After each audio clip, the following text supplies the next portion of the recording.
286টি শিবলিঙ্গ উপড়ে ফেলে দেওয়া, প্রায় 800 বছর পুরনো একটি হিন্দু মন্দির ধ্বংস করে দেওয়া এবং রানী অহল্যাবাই নির্মিত বহু প্রাচীন একটি ঘাট মণিকর্ণিকা ঘাট উন্নয়নের নামে ধ্বংস করে দেওয়া। এটা যারা করে তাদেরকে হিন্দুরা ঠিক কি চোখে দেখবে? মেহমুদ গজনীর নাম উঠে আসে, যিনি একের পর এক হিন্দু মন্দির ধ্বংস করেছিলেন।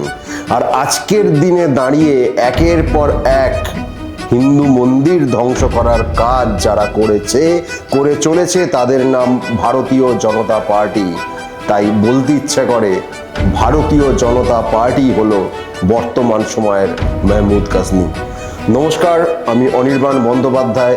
আজকে আপনাদের সামনে তুলে ধরবো এই শয়ে শয়ে হিন্দু মন্দির এবং বিগ্রহ ধ্বংস করে দেওয়ার একের পর এক ঘটনার কথা। আপনারা জানেন কাশী বিশ্বনাথ মন্দির, বিশেষ করে বাঙালিরা জয় বাবা ফেলুনাথ সত্যজিৎ রায়ের সেই অমর কীর্তিতে এই কাশী বিশ্বনাথের মন্দিরের বিষয়ে আমরা যেভাবে দেখেছি, যেভাবে পড়েছি, তা আমাদের বাঙালির স্মৃতিতে অমর হয়ে রয়েছে। সেই সিনেমা থেকেই বা সেই উপন্যাস থেকেই, ফেলুদার সেই গল্প থেকেই বেনারসের ছবি যেন আমাদের চোখের সামনে ভাসে। সেই বাঙালি টোলা, বেনারসের সেই ঘাট, এবং যারা বেনারস গেছেন, যারা বেনারস ঘুরতে গেছেন, তারা কিছুর একটা টানে বারবার সেই বেনারসে ফিরে যেতে চেয়েছেন। আমি নিজেও গেছি, একাধিকবার গেছি, এবং কোথাও না কোথাও 2017-র আগের বেনারস, অর্থাৎ 2017-তে যখন বিজেপি সরকার আসছে, এবং তার পরের বেনারস ঠিক মেলানো যায় না। পুরনো বেনারস, সেই বহু শতাব্দী প্রাচীন একটি শহর যেন নিজের মধ্যে সমস্ত রহস্য, হিন্দু ধর্মের যেটাকে আমরা আধ্যাত্মিকতার জায়গা বলতে পারি, সবটা নিয়ে তার মতো করে বেঁচে চলেছে, তার মতো করে গঙ্গার মতো বয়ে চলেছে। তার নিজস্ব একটা জীবনযাত্রা রয়েছে, বা বলা ভালো ছিল।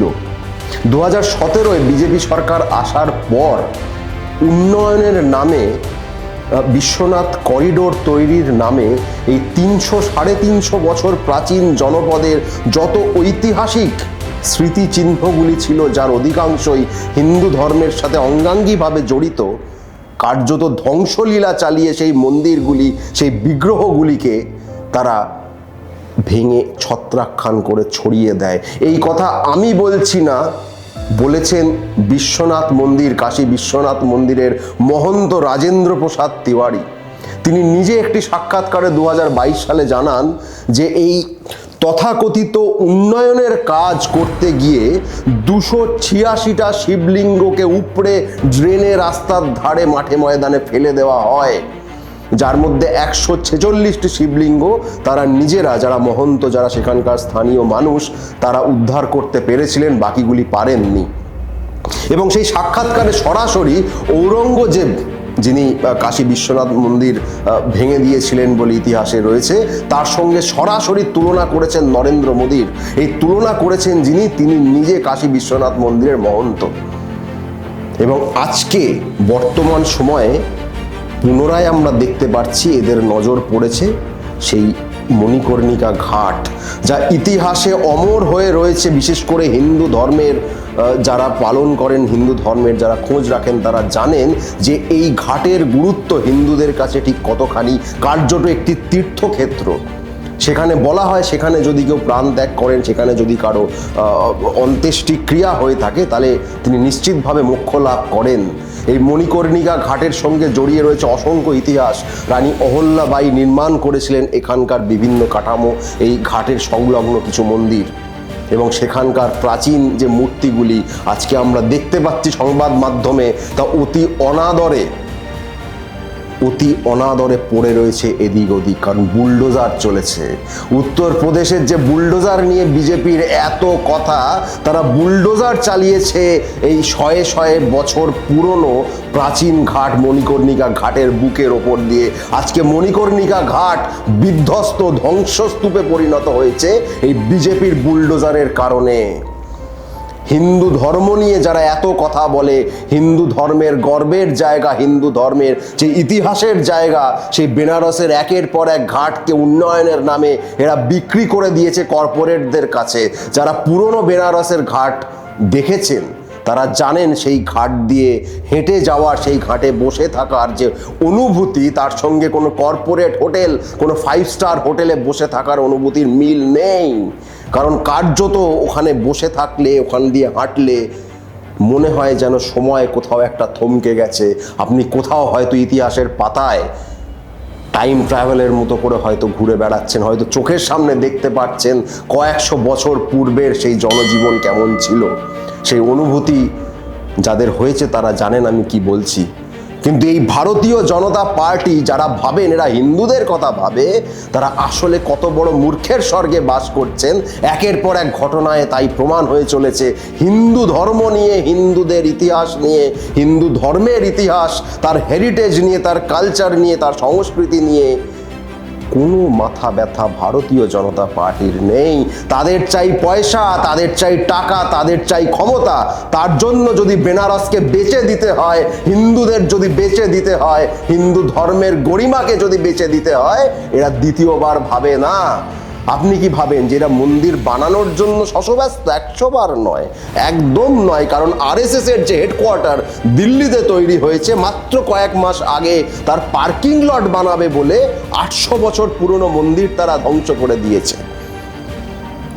নরেন্দ্র মোদী যখন গুজরাটের মুখ্যমন্ত্রী ছিলেন, 80টার বেশি মন্দির ধ্বংস হয়েছিল।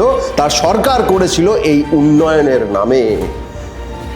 খেয়াল রাখবেন, ফ্যাসিস্টরা ধর্মের নামে যে কাজ করে তার সঙ্গে ধর্মের কোনো সম্পর্ক নেই, বরং অধর্মের সম্পর্ক আছে। সেটাই আমরা বারবার দেখতে পাচ্ছি।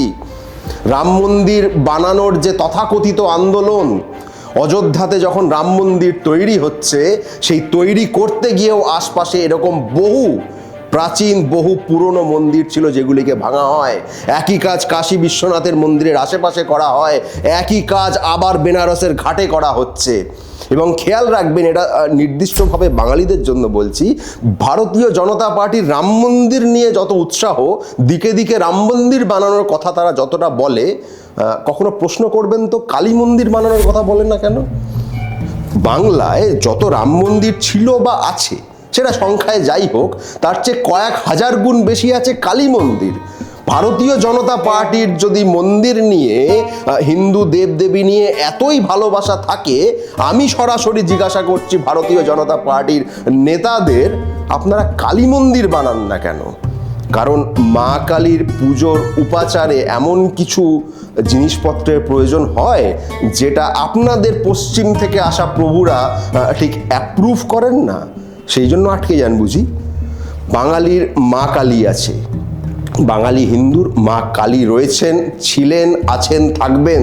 ভারতীয় জনতা পার্টির যদি বাঙালি হিন্দুদের নিয়ে কোনো মাথা ব্যথা থেকে থাকতো, বা যদি থেকে থাকে, আমি একটু আহ্বান জানাবো, একটা কালী মন্দির বানিয়ে দেখাবেন নাকি?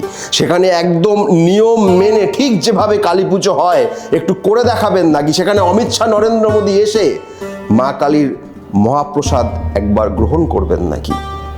এই চ্যালেঞ্জটা রইল। যদি সত্যি হিন্দু ধর্মের জন্য বিজেপির মাথা ব্যথা থাকে, একটা ঠিক আছে, কালী মন্দির বানাতে হবে না, অমিত শাহ, নরেন্দ্র মোদীকে আসতে বলুন, তারাপীঠে যেতে বলুন, কালীঘাটে যেতে বলুন, মহাপ্রসাদ গ্রহণ করতে বলুন। আশা করি হিন্দু ধর্মের জন্য ভালোবাসা তখন কোথাও ঘুচে যাবে না। এই আশাটা আমরা করতেই পারি।